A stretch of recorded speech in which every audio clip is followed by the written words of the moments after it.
أعوذ بالله من الشيطان الرجيم بسم الله الرحمن الرحيم الحمد لله اليوم سنتحدث عن فضل الصيام ومسلانا سونكا سون بسون تاخو نيا خما الله غري نيما بي ado fosongo nda ko be nyangi mumin ninda adi sikano nda kes khas khore no يا أيها الذين آمنوا كتب عليكم الصيام كما كتب على الذين من قبلكم لعلكم تتقون ومن فضله ay gille sun kason puson tahu kaso kay gilgana ya tap alla futtiha abwabul janna allan aljan folla qwani wunyina tu ana su wunyina folla khena ka 50,000 masira folla khena ka komo kergisine trendian folla khena ka Allahu akbar kon aljanna khoren la ilaha illallah wa min fadlihi غلق أبواب النيران جهنم فلخو إنا ستخنا الله جهنم فلخو جو تقيا دمابه كي خسوغنا جوفه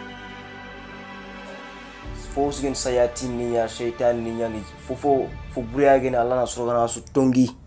أنا ستونغي أسو سيتين تياني شيطان كن سونغا سونو كونde sersuaga nga continue gol buré yana dan saran cetane yana Allah sere fetanga ومن فضله ay gil son kason pusong nda khonga kota suga ay gil son kason na yak tap maga nyeme Allah sere ya khanno qoron bakimbe Allah sere ya khanno qoron bakimbe Allahumma atiq riqabana min an-nar Allah ganu khanno qor bakimbe e maru mondru khoto ke khason fu khoreya ke khaso feti ga khaso ke feti tankeri khaso jouer doke sanga doke masla doke kilo ke khaso fet kenga ke khaso promotion total nya Allah gere nyongoda aljan fay khalo awren ke aljan fay khalo ya rabbi ya rabbana o comment ka khuluna Allah kama minna ke khas khore me yogni da volor to inda fuso nda ko ina khos fonde ber fumebe ay ki khasum ko ndini arin sine no ko tabanya ay ki la fuso nda ko Allah nya man sama imanan wa ihtisaban ghufira lahu ma taqaddam min zambihi serbe kana sikke sun kasoya anna sikti di mananka ku nant Allah wajibi an kamanga Allah ranka manga wajibnya ni suka sonan padal sikya Allah gir deberi komo atirnya surun kamanga katogari ni irnya woha kamanga suka son sunya anna deber nanti numulna deberi Allah na digin tute la har kota numulna deberi ana digin sigindanga wiqaya ada sigindanga barazia ada sigindanga sigfoya Allah ganti londini jahannam mo be Allah tandanga serebe na deber skenga irkenga manga agar fofo deber junubu nyagen irbul khodanga irasu efase la ilaha illallah aina nahnu min Allah subhanahu wa ta'ala ya ikhwan urman duku Allah arasunya beri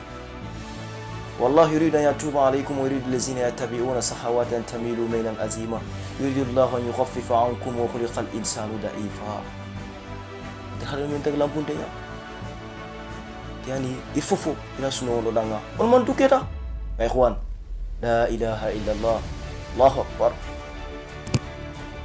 ومن فضله أنزل فيه ليلة غير من 1000 شهر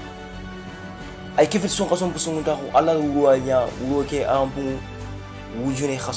خاصو أجمع بيتو مال مي والسينة سينو مال مي أجمع تانتجي أرو سينو نغتي وجوني خاصو أجمع كنيا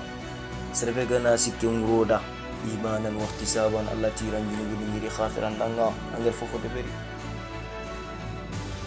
lailatul qadr khairun min 1000 shahr ken kota ni nyege kamanga afkangan melekali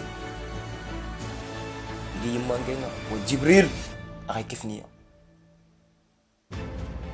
Allah ndukum ken kota sikken on jigi marumu on Allah butu Allah subhanahu wa ta'ala atfata wadi atfufu de brodanga kudo batega no dang mogobe mais comme hanor me o yunkini ya khotoni o kan Allah mulla o gor fini la gori khoton o comme Allah famu o comme tan Allah dina on fofo famu no fofo raga fofo nyango danga ko likenya go kama ya shwan bogor khento ma kayda degre khento ma kha ganyere ke konto makai illa wana tan Allah bana subhanahu wa ta'ala sir so gana mu do ke Allah anda ber ken ko sir bena sitana da wali fasa qarina ibna ya dang sitana dang menjang ya kaya ang kami yang nang yo kedu mana lanta setan nyona menjang undu ko to sun kaso amma ko sama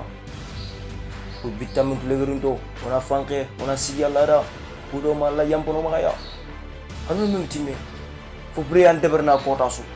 an fo fay an fayna kota su an mukwa kota su mais alla promotion ñu ngodan nanti kencu yampano dan kencu on man duku ya ikhwan on man duku la ilaha illallah la ilaha illallah Allahu akbar اللهم آتق رقابنا من النار اللهم آتق رقابنا من النار ورقاب آبائنا وأمهاتنا وأزواجنا وذرياتنا برحمتك يا أرحم الراحمين يا رب العالمين اللهم لا تقبض روحنا وإلا أنت راضي عنا اللهم لا تقبض روحنا وإلا أنت راضي عنا اللهم أنت العفو كريم تحب العفو فاعف عنا اللهم أنت العفو كريم تحب العفو فاعف عنا واغفر لنا وارحمنا أنت مولانا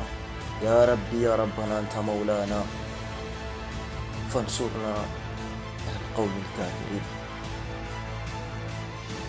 وآخر دعوانا والحمد لله رب العالمين.